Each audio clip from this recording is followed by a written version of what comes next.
That's right, Cassandra. The fire has burnt about 30,000 acres so far. Well, Wayne, the FAA has issued stop work orders on airport projects across the country. Saddened and shocked by the news. Casey?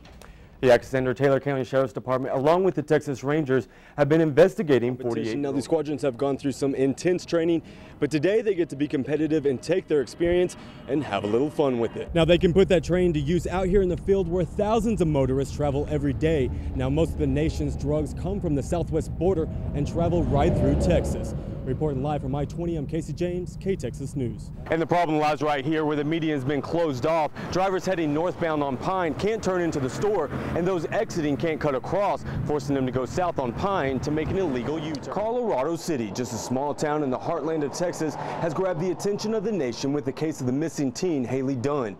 Today, authorities have announced the first and only named suspect in the case, the teen's mother's boyfriend, Sean Atkins. Fires aren't the only thing crews have to worry about. These triple-digit temperatures are also a major threat. And with so many feral hogs reproducing at such a rapid pace in the state of Texas, they're hoping the incentives from this program will help this issue disappear.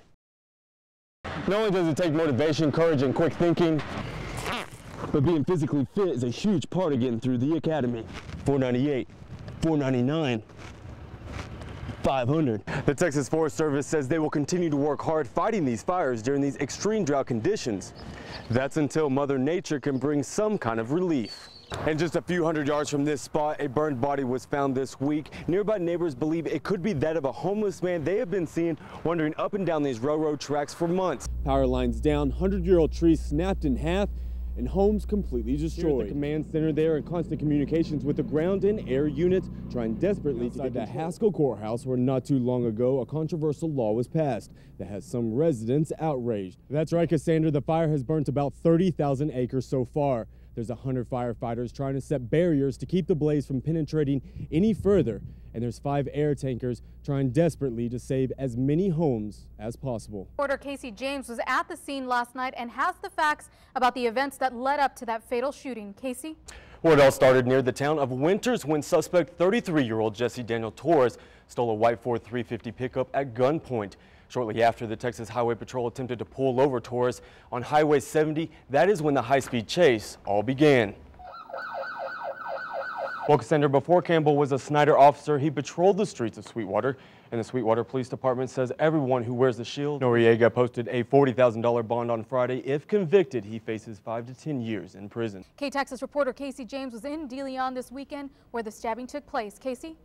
Yeah, Cassandra, it was last Sunday when an argument broke out at a wedding reception in the small town.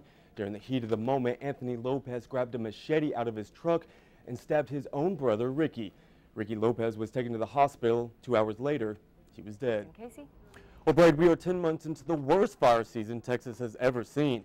The Forest Service says they hope the worst is behind us, but fear the fall winds could extend that. Now, TFS says with nicer weather, more people are active and doing outside projects. And if those projects involve welding, cutting, or sawing, TFS says keep a bucket of water around just in case a small spark could turn into a huge blaze real quick. Thanks, Casey. And here are the facts about the Now, the guns that were used in 2 high-profile shootings, one at the Pentagon wounding 2 officers. A Snyder officer, Daryl Campbell, who was shot in the head July 12th, was honored today in Sweetwater at a luncheon fundraiser.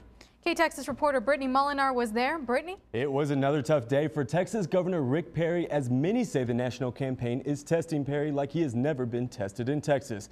As Perry aims at Romney, he has taken heavy fire himself on everything from climate changes to Texas immigration policies, even decisions to require 6th grade girls.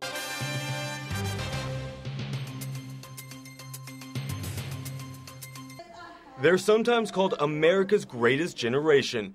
Those who lived through World War II, those who woke up early their entire lives to make a decent living, now could be facing one of their biggest obstacles. If we don't get no paychecks, they're going to have to be feeding a lot of people.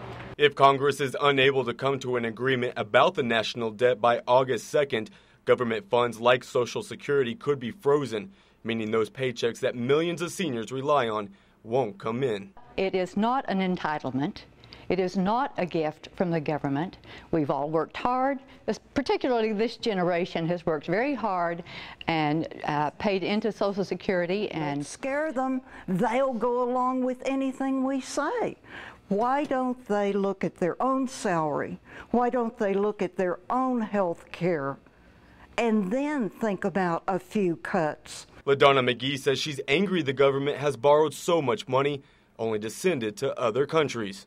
Keep the tax dollars here in the United States of America for the people who pay the taxes in the first place. The wars that are going on, and they're talking about cutting our soldiers' benefits. What a crime, what a disaster to do such a thing.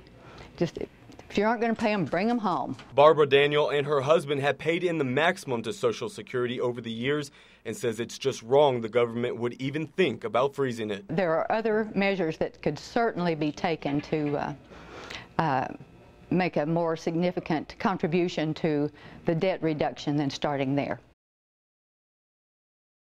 Hey, Bird. Yeah, Peggy Ballou and her husband have lived out in their country just west of Wingate for more than 30 years. They say they love it because they know all their neighbors and don't have to worry about locking those doors.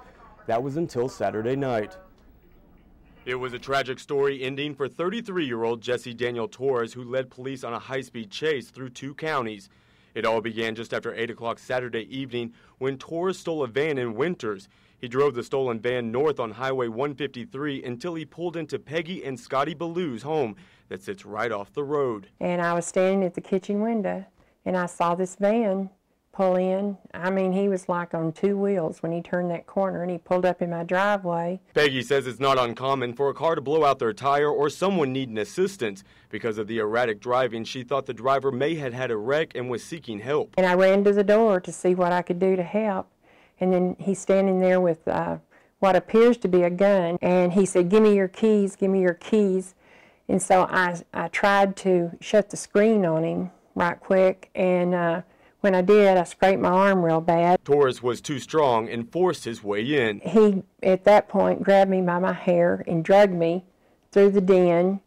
And I guess at that point he probably saw my grandchildren's pictures, and he said, "If you want to see your grandsons alive," said, "you get me those keys. I'm fixing to shoot you in the head." Peggy told Torres the keys were in the ignition and he could have the truck.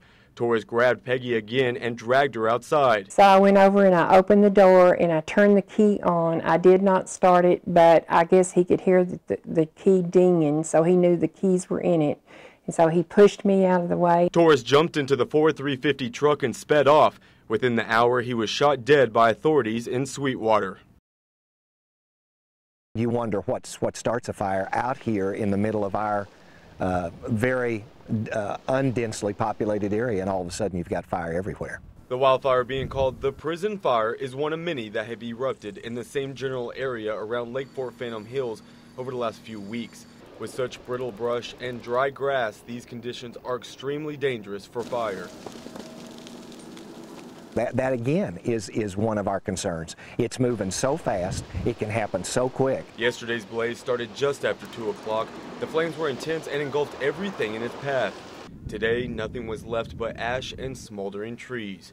Residents around Lake Fort Phantom say they're worried. You know, all of a sudden it's burning acre after acre, and it's very, very hard to understand what's starting the fires. Charlie Hutchins has lived out at the lake for the past 12 years and says he has never seen it this bad. Hutchins and his wife worry that a calm and peaceful day could take a turn for the worse any minute. The movement of the fire is so quick, it's hard to believe. The fire burned an estimated 80 acres and several power lines were destroyed as well. The Texas Forest Service has put up these signs offering a reward for the apprehension and prosecution of the individual or persons involved in the starting of any of these suspicious fires.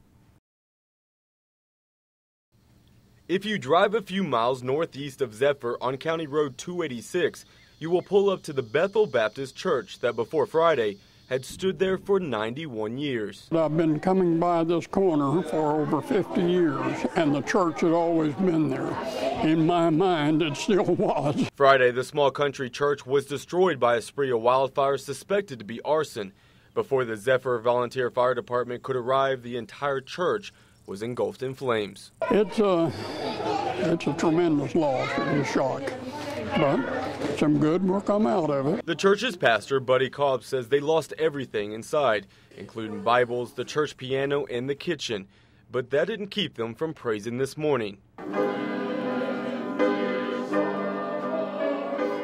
Nearly 50 church members gathered for service under the pavilion just a few yards away from the charred debris that was once their church. The church is the people. It is not the building. But we'll, continue where we are at the time, and we may have to meet out here 2 or 3 months till we get our building. Pastor Cobb and the church members have already started the process to recovery.